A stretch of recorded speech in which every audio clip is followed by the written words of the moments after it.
Selamat malam teman-teman dan ibu. Saya atas nama Bertolomeus Malonono, kelas A reguler sore, akan menjelaskan UTS saya mengenai manajemen anggaran sektor publik. Pokok materi yang konsep A, manajemen anggaran publik. 1. Pengertian menurut para ahli. A. Menurut Christian Wikaskono, bahwa barang publik adalah barang atau jasa yang tersedia untuk semua orang. Yang bagian B, India Hono, barang publik adalah barang yang dikonsumsi oleh banyak orang secara bersama-sama dan produsennya tidak mampu melakukan pencegahan terhadap pihak lain untuk mengonsumsinya. Barang publik menurut lembaga administrasi negara disebut juga sebagai barang-barang milik atau kekayaan milik negara. Barang milik atau kekayaan negara adalah semua barang milik atau kekayaan negara yang berasal atau dibeli dengan dana yang bersumber untuk seluruhnya ataupun sebagian dari anggaran belanja negara yang berada di bawah pengurusan dan penguasaan departemen.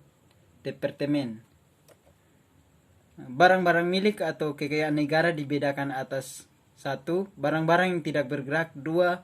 Barang-barang bergerak. 3. Hewan-hewan. 4. Barang-barang persediaan. 2. Karakteristik barang publik.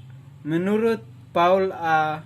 Samuelson, bahwa karakteristik utama barang publik adalah barang tersebut dapat diabaikan.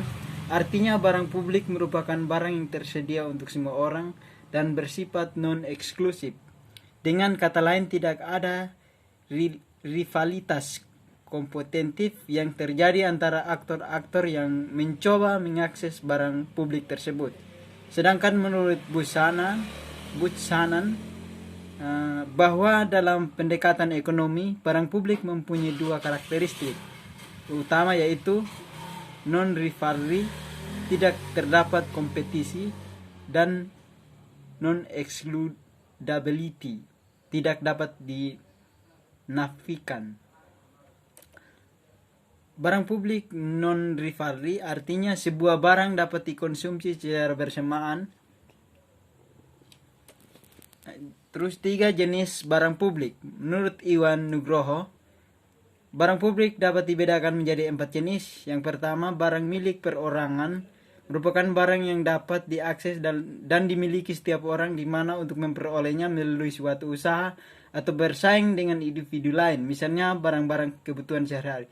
Yang kedua, barang atau sumber daya milik bersama, yaitu barang tidak dapat dimiliki secara perorangan tetapi perlu bersaing untuk mendapatkannya, misalnya laut, pesisir pantai, hutan, taman kota, dan sebagainya. 3. Barang publik murni, yaitu barang atau sumber daya di mana setiap orang dapat memiliki atau menikmati secara gratis tanpa harus bersaing mendapatkannya, misalnya kesejukan udara, keanekaragaman hayati, dan sebagainya. 4. Barang semi publik adalah barang-barang yang dapat dimiliki setiap perorangan tanpa harus ada relatif usaha bersaing, misalnya jalan tol, nonton teater, obat-obatan, dan sebagainya. Ada 2 pendekatan yang digunakan dalam pengendalian kepemilikannya, yaitu property risk system dan keseimbangan bahan. B. Paradigma administratif.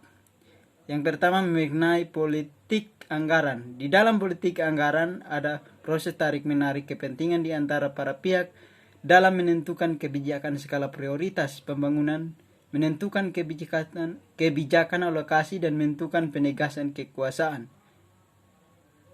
2 lapisan penting tentang anggaran. Yang pertama, anggaran sumber daya selalu terbatas dan komplisitas dan konteks memecahkan persoalan publik. 2. Lapisan politik.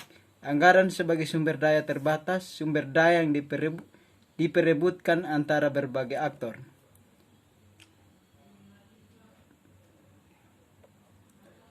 Negara responsif bisa dilakukan oleh 2 hal, yaitu respon politik, artinya negara mampu menangkap kebutuhan-kebutuhan masyarakat secara baik. Respon teknol artinya mampu mengolah menjadi area manajemen dan mampu menangkap secara baik peningkatan kapasitas masyarakat. C. Anggaran sebagai agenda kebijakan. 1. Modal pengambilan keputusan. Ada beberapa modal dalam pengambilan keputusan, yaitu Policy-Winding Model, Model of, yang C. Rasionalitas Model. Demikian yang bisa materi yang saya bisa sampaikan. Sekian dan terima kasih.